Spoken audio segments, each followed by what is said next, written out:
Hey, what's up, guys? Awesome back here, another video. Um, and in this video here, I'm actually going to go over a question I get asked all the time.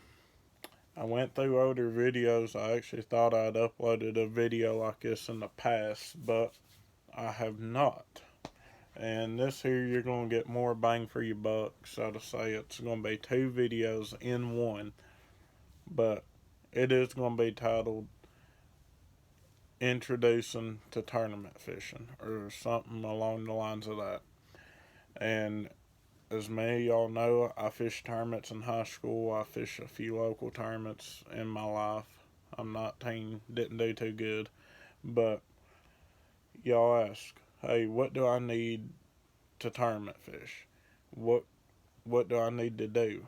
How do I know if I'm going to be good at it? How do I up my chances of winning? And it will be answered in this video. And I also get asked, hey, Austin, how do you not break off so many fish on the light line you use? And I'm going to tell you that in this video. Alright, so let's get right into it. First thing you need to do. Well, actually, I'm going to do it by questions. First question, Austin, what do I need to tournament fish? Well, go check out the other video. The rods that's important, why you need them, and everything, etc., etc. Alright, also, go check out other videos. High school video, that was roughly 4 months ago. I covered a lot in that. And also, another thing, how do I up my chances of winning? Well, fish like you always do. Go out there, have a good time. Don't break yourself fishing one tournament. Don't miss a meal trying to make more money. It's gambling. That's what it is. But how do I not lose as many fish on light line or will break off as much? Check your line. Buy a good quality line. Check your guides. Make sure you ain't got no cuts or anything in there. A good way to do that is take your line. I know it's ain't a spinning reel, but take your line right there. As you can tell, it's still in my guides. Bait's still on the rod. But take your line and just do like that. Go all the way around it. Do that with every guide. You ain't got to take time out of your day or anything to do that. When you're sitting at home wanting to fish, you can't go, can't afford to go, or it's raining, or even when it gets cold, check your rods. Get new line. That is a great time to stock up and resupply what you need for that upcoming spring, for that upcoming summer, for that upcoming fall, whenever you get a chance to go. The cold weather, I know a lot of people don't fish in it. A lot of them's older, they can't. But that is a good time to see what bait you're running low on, to see what rods you need to replace or what guides, and check your reels, clean your reels, get new line on every rod. It's just a good time. Now, you may say, well, I fish in the winter. So do I. How do you do it? When you get off work one evening or something like that, when you ain't got enough time to fish, or you're sitting here bored playing a video game, do that. Alright, so I am going to go over some more tournament tips and tricks. The most important thing, number one, is fish like you always do. Have fun. Don't be afraid to switch. If they ain't biting a crankbait, you think it's a spinnerbait day, don't be afraid to sit down and tie that spinnerbait on. Because I promise you, the couple minutes or couple seconds it takes to dig out that spinnerbait box, pick you one out, find you a trailer if you use a trailer, and put that on, tie it, and you start catching fish, it'll be so worth it. Don't be afraid to lay a rod down, pick up another rod. Don't be afraid to get in a box, do the modifications that you need to. Say you went, bought some jigs that morning before a tournament. You didn't have time to trim them or anything like that. Well, take time to do that, because if you keep missing fish, that's missing money. You can't see under that water. Yeah, you may have a graph. Yeah, you may have that cone bed fishing or whatever, but you can't see how big that fish is underwater. You truly can't. I'm sorry. I don't care if you're in gin clear water or muddy chocolate milk water. It just ain't gonna happen until you see that fish jump up out of the water and shake its little head. You have no idea if that was a 5 incher or a 5 pounder. You may be, well, like, yeah, he hit it a certain way. Well, fish are funny. But anyway, do that. Another good way, be organized. Know where everything is in your boat. Know what's in what box. I don't care if you have to go get a label maker, or a better way, save you more money. Go to your local Dollar General store and or Walmart, either one. Get you some Sharpie magic markers, and just like this, I'll show you. You may be like, well, Austin, I ain't got the money to go get a label maker. Well, pack of markers, I mean, black works. And black's all purpose. You can color your line if you need to with black. Works just fine. And like you can see here, box full of soft plastics. This here's finesse worms like Zoom trick worms. I got some TRDs in there. So I'm going to go.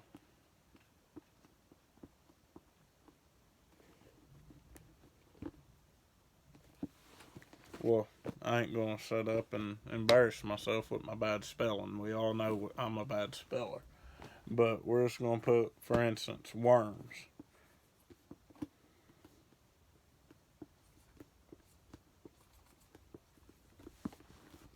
So just like that, worms. Do that with your crawls. Do that with your jig trailers. Do that with your beavers. Do that with your creatures. Do that with your ribbon tails. Do that with your top water, your jig box, your crankbait box, your jerkbait box, your spinnerbait box, your buzzbait box, your top water box. I don't care what box it is. When you have it in a rod box or in your storage and it's sitting up piled on top of one another, instead of having to dig through it, thinking that you put a pack of swim baits in your worm box or your crawl box, label it. And yeah, in a tournament situation, you need time. I know I said take your time, do the modifications you need to, and that's all great. That works. I would do that. I have done that. I can't tell you the times I've set up and sat down in the boat and spooled new line on a reel. I done that at Green River. I done that at Dale Hollow. Why? Because I had to. Why? Because I needed to. So, be organized. Be prepared. You don't want to get out there tournament morning and have to waste an hour rigging up rods. I know a lot of people that's just like, well, I'm not going to have my rods rigged up till I see the water. Well, if it's a tournament, you are went and pre-fished. If you couldn't afford to go and pre-fish, then that's great and all. But if you ain't been able to go pre-fish, go to a local tackle store, because chances are people either stop in going or stop in going back. So get some local info, and if you ain't got the extra gas to go, at least call them. Like, for example, if you have a tournament on Laurel, we'll call Saddlebrook. They don't mind. Call them. If you got a tournament on Cumberland, call Cumberland Pro Bass over at Bronson. Greg, he won't care at all. And that's people that ain't gonna lie to you. Because if they ain't been, and somebody says, well, I've been catching them on Mega Bass 110. Which one? Just Mega Bass. Well, now you know. You have your plus ones, you have your standard ones, and that's going to help you. You know to have a jerkbait on. Now, I'm not saying if they say they're catching them on a rig and you have zero, I'm not saying go buy a whole big bunch of A-rigs and spend $100 on A-rigs. I'm not. People don't have the money for that. I don't have the money for that. You will catch fish on other stuff. Fish change day to day. Patterns change day to day. What they're eating changes day to day. But if you know a lake, if you fish it a lot, just like people fishes Laurel a lot, you know 9 times out of 10 it's going to be clear. Same way as Cumberland. You know some spots are going to be muddy, some spots are going to be clear. Alright, but check your guides, check your line. So that's how you don't break off as much. And set your drag. Don't go out there. Don't go out there. Like, watch this. See how easy that is? Look, I can take one finger, one thumb. That's it. That's how tight I keep my drag. This is 4 pound line. You're not going to have the strength of 20 or 10 or 6 or 8. Don't go out there with your drag like this, where you can barely pull it. You don't want that. I don't care if you have the best rod or the worst rod in the world. Chances are you're going to break off that fish unless you have heavy line. Alright. A rule of thumb, what I do, like I'm holding my bait in my hand, and look, I can pull, and I'm taking drag. That's how I do my light spinning rod reels. Alright, moving on. Be organized. Like I said, this box is not organized. You may say, yeah, you have all your worms in it, but look at it. I got baits on top of baits. I got loose worms. I got it all unorganized. Now, instead, on tournament day, getting out there, dumping it all out on the floor of the boat, what I'm going to do the night before, I'm going to organize it. And how I organize it? Like, literally, look how bad that is. There's all thrown in there. So, what I'm going to do, I'm not going to do this whole box.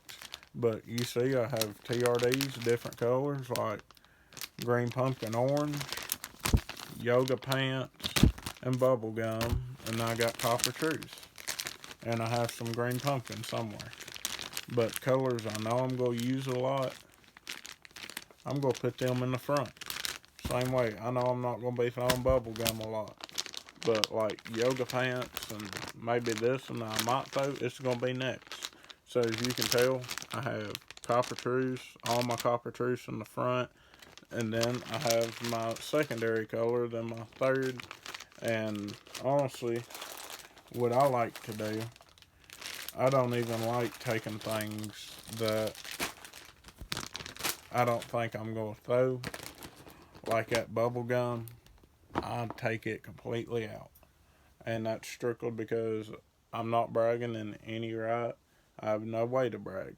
But I do have a lot of different colors, a lot of different styles, a lot of different sizes of baits, especially worms. Worms is one of them things where it's a finicky. They may not be wanting a trick worm. They may be wanting a finesse worm.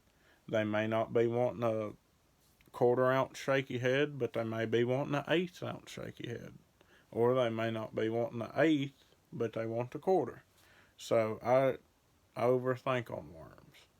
But that leads me in to number 3. Well, 3. I got a little too close to the camera, that's why it went like that. But 3. 1, 2, 3. Don't overthink. Go with your gut. If your gut's saying throw a jig and you know you ain't too good with a jig, throw it anyway. Because if it's a jig day, 9 times out of 10, them fish don't care how it is. They don't care if you're hopping it. They don't care if you're dragging it. They don't care if you're stroking it. It don't matter. But also, fish your stress. That's number 4. I know that kind of overgoes what number 3 was, but when you fish your stress, you are more likely to do well. But don't make it happen. If it's simply changing a color, changing a size weight, changing a size hook, or whatever it may be, by all means do that. Don't get caught up. I know guys that says, well, they're going to hit this black and blue or I ain't catching them. They throw a black and blue jig all day. I'm just like, okay, that's on you. But when tournament time comes, you want to put 5 fish in the boat. You ain't worried about size right off. At least I don't. I know a lot of people that goes after size, gets 2 good ones, brings them in, gets beat with 5 dinks. But get 5. I'm like Jamie Sizemore. Got 5? Got 5? Because that's what you need. You have to have 5. Now it's going to be tournaments where it just don't happen. But 9 times out of 10, a tournament's won with 5 fish. Dinks even. Unless it's just one of them nights where people's catching them 3 pounds and up. If it's just one of them nights or one of them days, then you need to get your 5 and then go chase after some good ones. And what I mean by that, on Cumberland, we used to always go after spots first. Why? Because spots, when you find one, you usually find 2 or 3. Well, you get them 2 or 3 in, and then you go find some more. Well, and spots is easy, like easy to pattern. Because, correct me if I'm wrong, this is just my experience. When you find one spot under a dock, you throw back under, 15 minutes later you catch another. Well, if 30 minutes goes by, you don't get another Kentucky, move to a different dock. I'm not meaning go 20 miles to another dock. I'm talking about go 5-10 minutes to another dock where you ain't wasting time. Go get 5 fish. Put 5 dinks in that live well. I don't care if they're just the minimum size. Then go chase after your big ones. I know people that goes flipping all day. Yeah, sometimes you get 5 fish, sometimes you get 1 fish. But if you get 5, you gotta think, them 5, yeah, if they're Kentuckys, you may have, if you're lucky, 5 pound, usually 4, but chances are, if tournament starts at 7, you go get 5 fish by 9, weigh-ins at 3, look how much longer you got to fish. Then you make that long run. Then you tie on your bigger baits. Then you go and do what you feel you need to do to get them big fish. Sometimes it works, sometimes it don't. Usually, my go-to is a swim bait and an Ed rig for spots. Or topwater. Well, then you get them. It's starting to gust wind and everything. Go throw that spinnerbait. Or something if it's the right time of year. Because chances are, when you're going down a bank throwing another bait like a spinnerbait or a chatterbait or an A-rig or a jig or a shaky head, chances are you're going to get at least another gut keeper to cull one of them little ones out. Well then, what you have done, you have went from like 4 pound, maybe 5, culling out, and you're getting another pound, if not 2. Well, if the tournaments don't line up like that, well, if you can't get 5, well, if you can't get 5 dinks, I really don't know what to tell you. I would, if it was me, I would not waste my time on 5 dinks. If I got 2 or 3 dinks and that pattern shut off, me and Ethan had to do us on Cumberland. Start all over. Don't be caught up on, well, it's 8:20. At 7, I caught 4 on topwater. Don't be caught up on that. Go. What I mean by starting over is, say, tournament just started. What are you going to do? Fish like you always have. If you go out there at 1 in the afternoon, you're not going to be throwing a topwater. And it's 90 degrees. You're just not. If you are, good luck to you. But anyway, if it's one, you're going to slow down. You're going to fish deeper water. You're going to throw a jig, a shaky head, Ned rig, a tube, um, a big worm, or something like that. If you have a pattern and it stops, go start over. All right. So, how a good way. Now this I've never had to do in my life, but say you got 5 good ones. Say you got 15, 17 pounds. The days are lined up for you good. You got plenty of time. You got 2 or 3 hours before weigh-in, and you're wanting one more big one. Don't be afraid to go big. And by go big, I've never seen a day that they wouldn't hit a big worm, unless it's a finesse day. Now, you may be like, well, I'm tired of catching all these dinks on this thing. Say they're killing a Ned rig. You've got 15 or 20 pound on a Ned rig, and you've caught 30 fish. Yeah, you only got 5 keepers, but look at them 5 keepers you caught on it. And you're just like, man, I want one more big bass. I'm tired of catching all these dinks. Well, it's a reason why they're hitting that Ned rig. If they're hitting something small, don't throw this. But if they are just like crazy, active, like crankbait, sparing bait, jerk bait, I would throw that. And that's my honest opinion. I wouldn't throw that big a hook. That there is a 6/6 cents, and that is a Netbait T-Mac worm. And the reason why I wouldn't throw as big a hook, see if I can show you. Alright, so say you get a hook that comes out right here. Right there. Well, actually about right there. Look at all that's moving. Literally from here back, free swinging. And a lot of people just like, yeah, with this, that just turns. That's not true. That whole bait moves. The less hook you have, the more action you get. And that's a proven fact. But we are up to 4. Number 5 is make sure you're ready. And I'm not talking about having your stuff organized.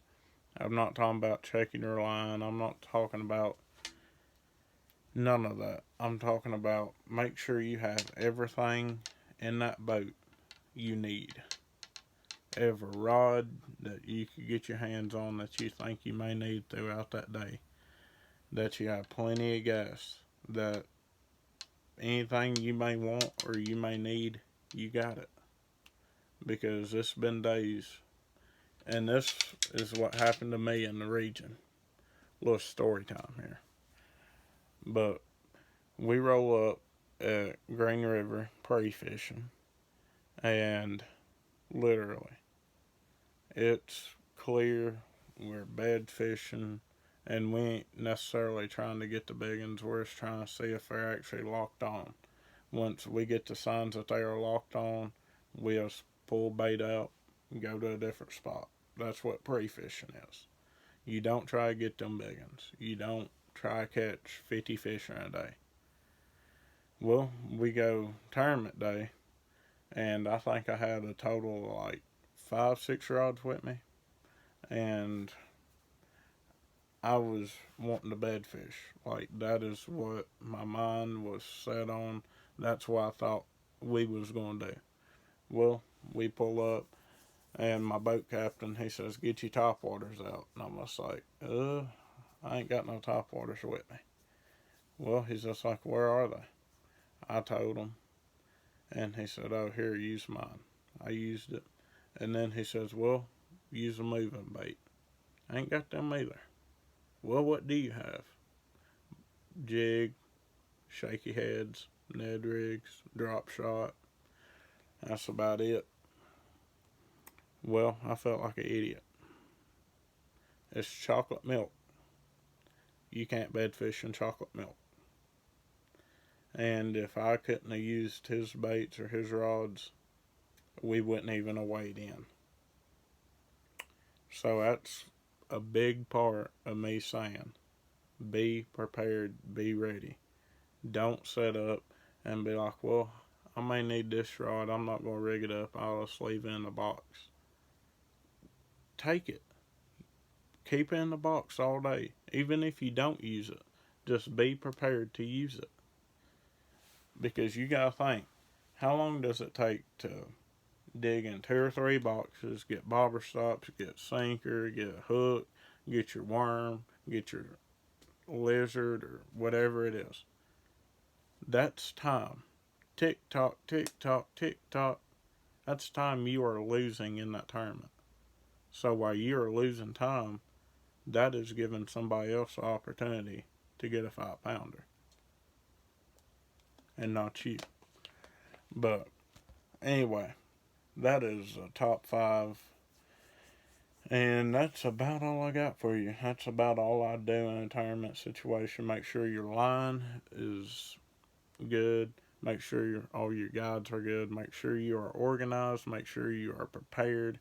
And just set up and have fun. Fish like you always have. But don't push it. And I know I threw that's actually 7 or 8 tips in there.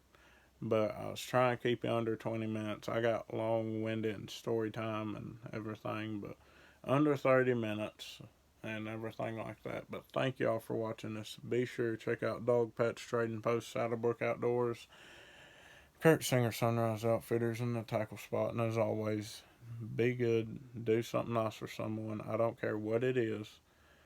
Give God all the glory. Be safe. Have fun. Have a good day. I'm out.